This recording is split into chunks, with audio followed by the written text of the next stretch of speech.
donné le premier mandat, le troisième mandat par la porte, il ne faut pas le laisser par cet artifice constitutionnel revenir par la fenêtre. La population est invitée à suivre les candidats, à accompagner les caravanes qui se poursuivent et les mots d'ordre de grève et de ville morte qui seront déclarés. Je vous remercie. Merci.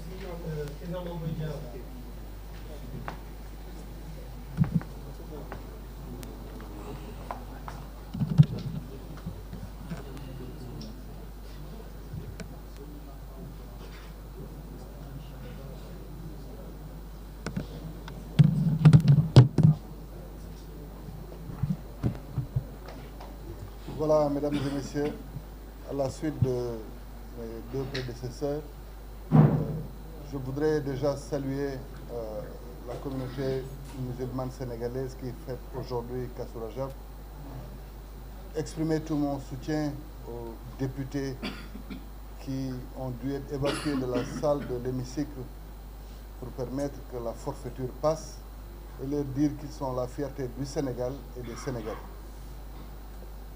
En complément à ce que vient de dire Amadou Ba, de la coalition Diomaye Président, je voudrais rappeler qu'il y a eu une première requête.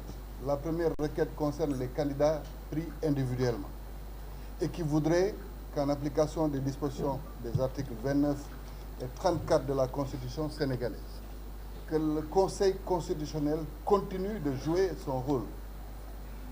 Dans le jargon juridique, le principe de la connaissance acquise a été utilisé, puisqu'il y a eu un discours à la nation du président de la République Macky Sall. Nous avons pris l'extrait de ce discours pour le déposer au Conseil constitutionnel, même si à ce moment-là, le décret abrogeant, donc le précédent décret qui avait convoqué le corps électoral, n'était pas disponible, en tout cas pour les Sénégalais.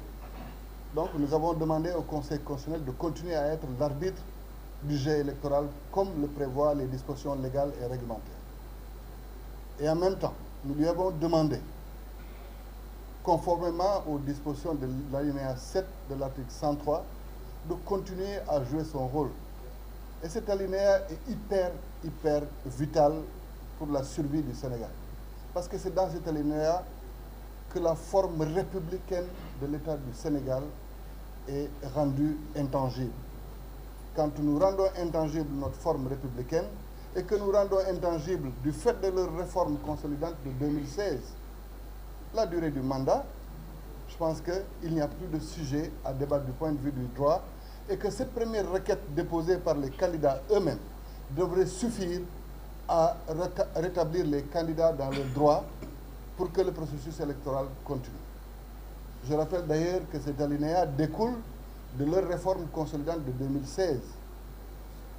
Pour une petite genèse, le président Macky Sall voulait réduire son mandat.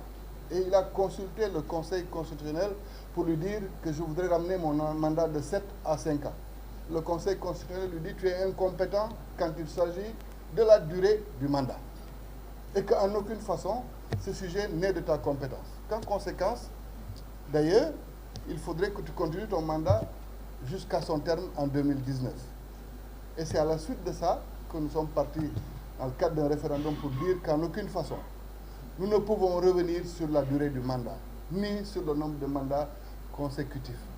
Donc c'est une question qui, pour moi, à elle seule, suffit à régler ce problème qui se pose actuellement. La requête des candidats doit être examinée au plus vite par le Conseil constitutionnel pour que, ensemble, cette décision qui va être favorable à ces différents candidats puisse permettre la continuation du processus électoral.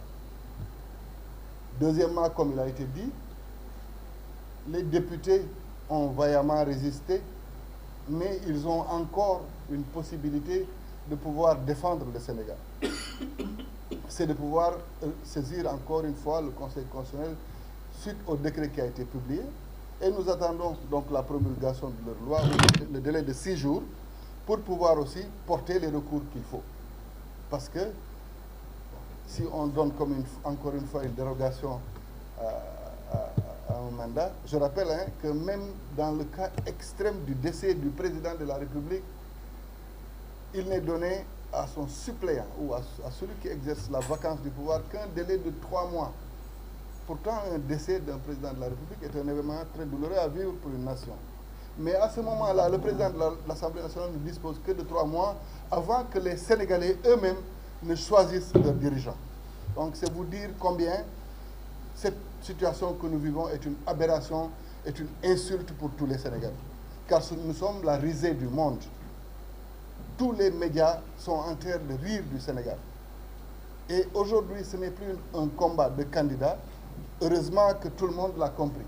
Et c'est pourquoi nous, ce collectif-là, nous avons décidé d'aller à la rencontre de tous les segments de la nation qui se sont déjà prononcés pour la préservation de la démocratie sénégalaise.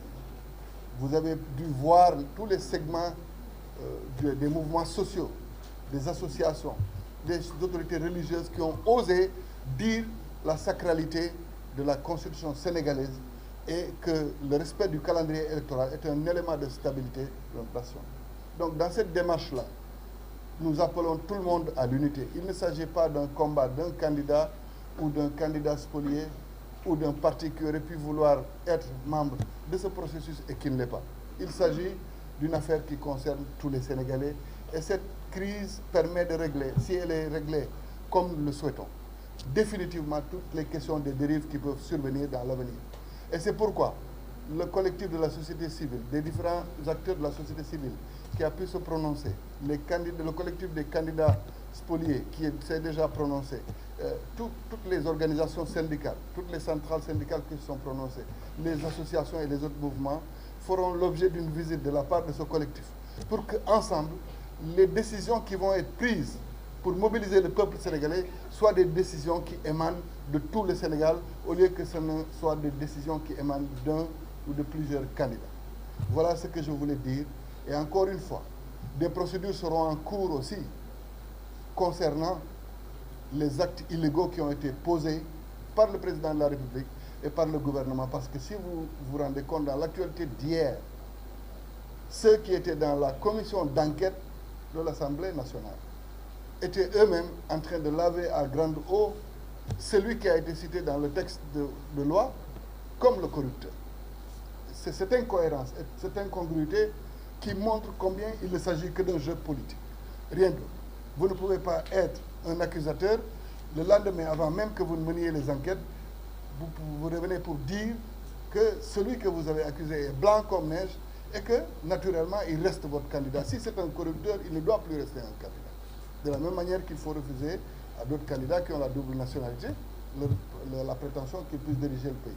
Voilà ce que je voulais dire en ramasser et je laisse la